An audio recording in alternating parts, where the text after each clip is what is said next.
नमस्कार, आप देख रहे हैं 4 PM महाराष्ट्र। मैं हूं आपके साथ सिमरन। महाराष्ट्र में सीएम एकनाथ शिंदे समर्थक शिवसेना विधायकों की अयोग्यता का मामला लंबे समय से चल रहा है। ऐसे में सभी की निगाहें इस मामले को लेकर सुप्रीम कोर्ट पर टिकी हुई हैं और सुप्रीम कोर्ट ने इस मामले को महाराष्ट्र विधानसभा के अध्यक्ष राहुल नार्वेकर को सौंपा है, जिसको लेकर के एससी ने सख्ती दिखाई थी और इसको लेकर विधानसभा अध्यक्ष राहुल नार्वेकर को 31 दिसंबर तक फैसला सुनाने को भी कहा था, जिसके बाद राहुल नार्वेकर ने कोर्ट का दरवाजा खटखटाया कि समय सीमा को बढ़ा दिया जाए, जिस पर सुप्रीम कोर्ट ने महाराष्ट्र के विधानसभा अध्यक्ष राहुल नार्वेकर को मुख्यमंत्री एकनाथ शिंदे और शिवसेना विधायकों के खिलाफ अयोग्यता याचिकाओं पर फैसला लेने के लिए 10 जनवरी तक का समय दिया है। स्पीकर की ओर से पेश हुए सॉलिसिटर जनरल तुषार मेहता ने कहा कि 20 दिसंबर को फैसला सुरक्षित रखा जाएगा और कोई अतिरिक्त समय नहीं लिया जाएगा। साथ ही उन्होंने कहा कि विधानसभा सत्र के दौरान भी मामले पर सुनवाई हुई और 2,71,000 दस्तावेजों की जांच की गई। मैं फैसले की घोषणा को 3 सप्ताह आगे बढ़ाने की मांग कर रहा हूं। हम और अधिक नहीं मानेंगे। इस पर सुनवाई करते हुए सीजेआई डीवाई चंद्रचूड़, जस्टिस जेबी पारदीवाला और जस्टिस मनोज मिश्रा की पीठ ने कहा कि स्पीकर की समय विस्तार की मांग की गई है और याचिकाओं पर 10 जनवरी 2024 तक फैसला लिया जा सकता है। हालांकि स्पीकर की ओर से कोर्ट में की गई इस मांग का वरिष्ठ वकील कपिल सिब्बल ने इस पर आपत्ति जताते हुए कहा कि पिछली बार भी इसी तरह का विस्तार मांगा गया था।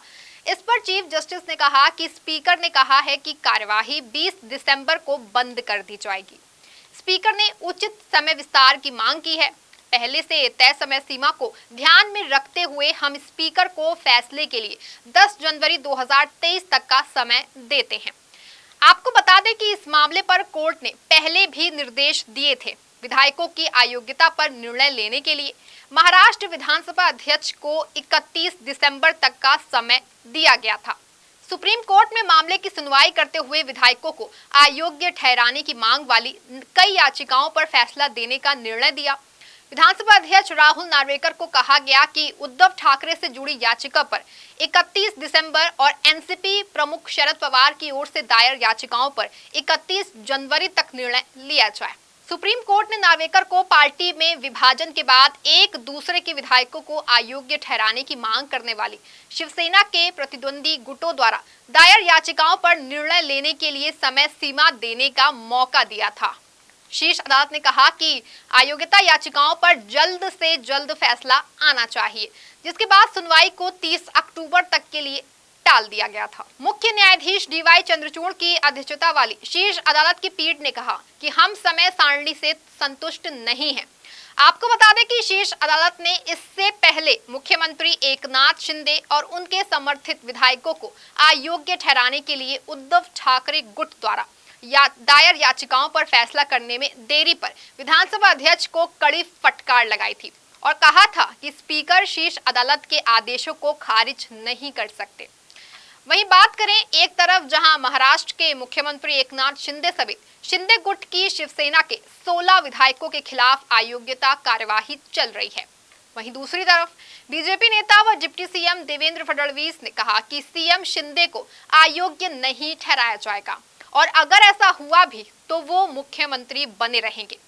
दरअसल बीजेपी प्रदेश कार्यालय ने फडणवीस के मैं सत्ता में वापस आऊंगा वीडियो को पोस्ट किया, जिससे राज्य में नेतृत्व परिवर्तन होने की चर्चा छिड़ गई। लेकिन एक इंटरव्यू में खुद फडणवीस ने सभी चर्चाओं पर विराम लगा दिया। साथ ही इस वीडियो को भी डिलीट कर दिया गया। उन्होंने कहा कि विधानसभा का कार्यकाल पूरा होने तक एकनाथ शिंदे मुख्यमंत्री बने रहेंगे।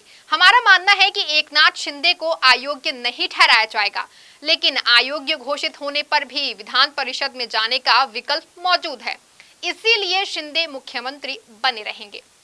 फडणवीस के इस बयान के बाद महाराष्ट्र की राजनीति में भूचाल आ गया था। विपक्ष के नेताओं ने तरह तरह के बयान देने शुरू कर दिए थे। इतना ही नहीं, फडणवीस के इस बयान की काफी निंदा भी हुई थी। उनके इसी बयान को लेकर टिप्पणियां करते हुए ठाकरे गुट के राज्यसभा सांसद संजय राउत ने कहा कि बीजेपी क्या सभी शिवसेना विधायकों को विधान परिषद से फिर विधायक बना देगी। राउत ने देवेंद्र फडणवीस के बयान पर कई सवाल उठाए हैं। उन्होंने पूछा, आप एकनाथ शिंदे को विधान परिषद में शामिल कर लेंगे, लेकिन उनके बाकी अयोग्य विधायकों का क्या होगा? पुणे के दौन में एक प्रेस कॉन्फ्रेंस में बोलते हुए संजय राउत ने दावा किया कि शिंदे गुट के 40 विधायक अयोग्य ठहराए जाएंगे।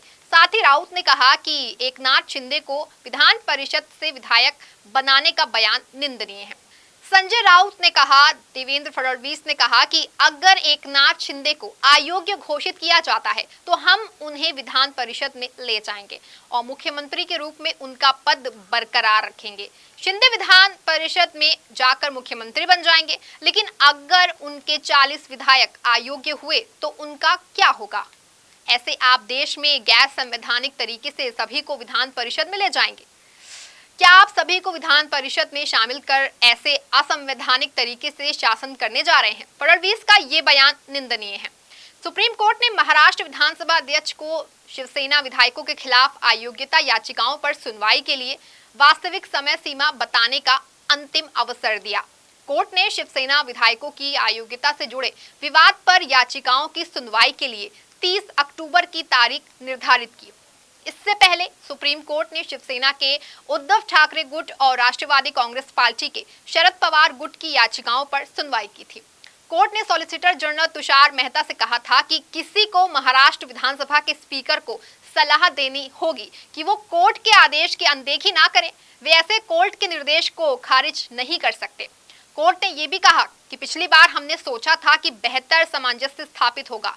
शेड्यूल का विचार सुनवाई को अनिश्चित काल तक विलंबित करना नहीं होना चाहिए। स्पीकर को इस चीज का आभास कराना चाहिए कि वो मामले को गंभीरता से ले रहे हैं।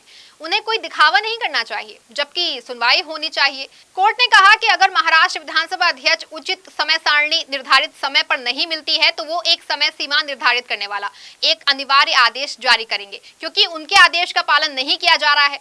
कोर्ट ने कहा कि स्पीकर को कम से कम अगले चुनाव से पहले विधायकों की अयोग्यता पर फैसला लेना चाहिए। वहीं नार्वेकर ने शीर्ष कोर्ट के आदेश पर प्रतिक्रिया देते हुए कहा था कि वो आदेश की प्रति का अध्ययन करेंगे और कानूनी सलाह लेने के बाद उनके अनुसार आवश्यक कार्रवाई करेंगे। नार्वेकर ने कहा कि मुझे सुप्रीम कोर्ट के आदेश की प्रति मिली है। आदेश की प्रति का अध्ययन करने और कानूनी सलाह लेने के बाद आवश्यक कार्रवाई की जाएगी। सुप्रीम कोर्ट की ओर से अयोग्यता के मामले पर फैसले की समय सीमा के बारे में पूछे जाने पर उन्होंने कहा था कि कोर्ट ने ऐसा कोई आदेश नहीं दिया है। उनके द्वारा केवल नोटिस संबंधी मुद्दे दिए गए हैं। इसमें समय सीमा के बारे में कहीं नहीं लिखा है। विपक्ष के आरोपों पर प्रतिक्रिया देते हुए नार्वेकर ने कहा कि मैं इस पर कोई ध्यान नहीं देना कि कोई क्या कहता है। मैं केवल अदालत द्वारा दिए गए कानूनी पहलुओं की देखता हूँ। मीडिया में जो कुछ भी देखा जा रहा है, अदालत द्वारा ऐसा कुछ भी उल्लेख नहीं किया गया था। मैं उन चीजों के बारे में बात करना महत्वपूर्ण नहीं समझता हूँ जिन पर अदालत ने कुछ भी उल्लेख नहीं किया है। उन्होंने कहा, इस तरह के आरोप कानून की प्रतिक्रिया को प्रभावित करने के लिए लगाए जाते हैं, लेकिन मैं कहना चाहता हूं कि मुझे इस पर कोई असर नहीं पड़ता है। महाराष्ट्र विधानसभा की गरिमा को बनाए रखने की आवश्यकता के बारे में बोलते हुए उन्होंने कहा कि अदालत के आदेश का पालन करना मेरी जिम्मेदारी है। दूसरी तरफ राज्य विधानसभा के स्पीकर के रूप में विधानसभा और विधिमंडल की गरिमा और संप्रभुता का सम्मान करना भी मेरी जिम्मेदारी है। न्यायपालिका और विधायिका के बीच संतुलन बनाए रखने के बारे में उन्होंने कहा कि न्यायपालिका और विधायिका दोनों के बीच संतुलन बनाए रखना जिम्मेदारी है। सभी संवैधानिक संस्थाओं को भी एक दूसरे का सम्मान करना चाहिए। मुझे भरोसा है कि हमारे पास एक जीवंत न्यायपालिका है और अच्छे न्यायिक उदाहरणों का पालन किया जाएगा। बात करें इस मामले की तो शिवसेना यूबीटी ने एकनाथ शिंदे के और उनके गुट के 33 विधायकों के खिलाफ अयोग्य संबंधी याचिका दायर की थी। इन विधायकों ने एकनाथ शिंदे के नेतृत्व में उद्धव ठाकरे के खिलाफ बगावत कर महाविकास अघाड़ी की सरकार गिरा दी थी। इसके चलते शिवसेना भी टूट गई थी। पार्टी पर दावे का मामला निर्वाचन आयोग के पास पहुंचा। किसी ने एकनाथ शिंदे गुट को असली शिवसेना माना और पार्टी का नाम चुनाव चिन्ह ऐसे अलॉट कर दिया। इसके बाद उद्धव ठाकरे ने अपनी पार्टी का नाम शिवसेना उद्धव बाला साहेब ठाकरे और निशान जलती मशाल रखा। हालांकि अब सुप्रीम कोर्ट ने इस मामले में स्पीकर को समय तो दे दिया है, लेकिन फैसला आना अब भी बाकी है। इस मामले में फैसले को लेकर सभी को इंतजार है। अनुमान ये लगाया जा रहा है कि यदि विधायक अयोग्य घोषित होते हैं तो ये ना सिर्फ महाराष्ट्र के लिए बल्कि इसकी चर्चा दिल्ली तक सुनने को मिलेगी। इतना ही नहीं, आने वाले लोकसभा चुनाव में भी ये फैसले का असर देखने को मिल सकता है।